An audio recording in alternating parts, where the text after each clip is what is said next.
What is up, people? Phoenix here. As a lot of you may know or may not know, well, if you're from India, of course, you would know that India as a country has two official languages, namely Hindi and English. And throughout the years, even though I have never studied any of the native languages of India, I've always wondered how come India, as a country with such strong nationalist sentiments, kept English as one of its national languages. Well, there are 22 official languages on the state level, but on the national level, there's two official languages. As I have recently been studying the history of British India, I've run across this interesting piece of writing by Thomas Macaulay. If you're from India, you probably studied this piece of writing, this document, which is absolutely filled with prejudices and bigotry and is enormously offensive, but nevertheless played an important role in the passing of the English Education Act of 1835, the act that made English the official educational language or the language of the education system in British India. And this is one of the reasons why English remained one of the most prevalent languages in India. There are a lot of other reasons, social, economic reasons, political reasons, of course. But this is the historical reason why English was made at least one of the most prevalent languages in India. It's called Minute Up on Indian Education. This is going to read part of it. That we ought to employ them in teaching what is best worth knowing. That English is better worth knowing than Sanskrit or Arabic. Because Arabic was the religious language of the Islamic religion, which Muslims occupied a significant portion of the Indian population back then, but still does. It goes on saying that natives are desirous to be taught in English and are not desirous to be taught Sanskrit or Arabic, that neither as the languages of law nor as the languages of religion have the Sanskrit and Arabic any peculiar claim to our engagement, that it is possible to make natives of this country thoroughly good English scholars, and that to this end our efforts ought to be directed. It goes on to say, I have conversed both here and at home with men distinguished by their proficiency in Eastern tongues. They probably included William Jones, the founding father of modern comparative linguistics, which is very well versed in Sanskrit. I have never found one among them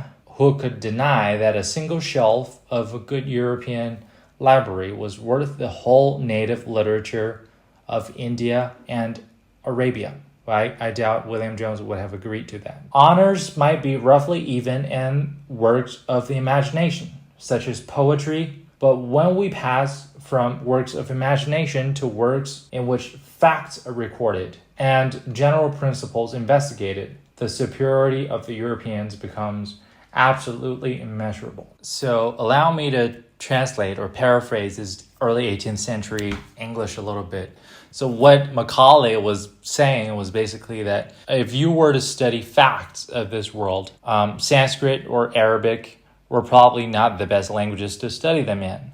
Because as you might know, the Indians traditionally did not have a very strong sense of history, that they were not interested in the study of history themselves. Well, now is that a matter of language or is that a matter of social tradition? That's something that you might want to give some thought to. Another interpretation of that might be, I'd say, if I were to teach Indian kids or Indian middle school kids, if there were anything called middle school in early 18th century in India, if I were to teach them Newton's first law of motion, I wouldn't be able to teach them in Sanskrit or Arabic, because these languages wouldn't have the vocabulary for me to get my ideas across. That might be true at the point in time when Macaulay wrote this piece of writing, but as we now, with all the studies in linguistics and social linguistics nowadays, that we know, given enough time, or given the time of a decade, any language, or even not a fully grammatically developed language, even a Creole,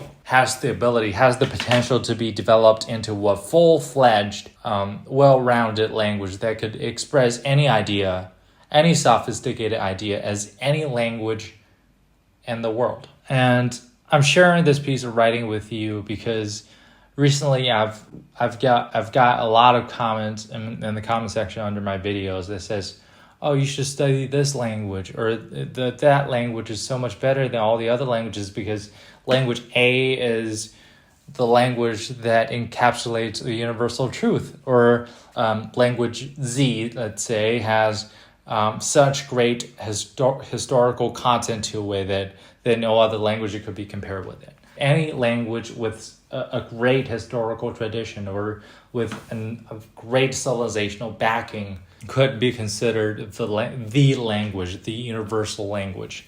And there's always that temptation to feel so. But the reason why I want to share this piece of writing with you is that I want it to be a reminder that any statement like that could be another version of Macaulay's minute up on Indian education. Or even statements regardless of language, let's say. Like statements about history, like the history of such and such people or history of such and such civilization really encapsulates all the historical truth behind the human civilization. You may as well make that statement if you were from India or China or Iran or all of the ancient civilizations. Perhaps a lot of people will agree with you, but really keep it as a reminder the amount of bigotry that could be behind such a statement.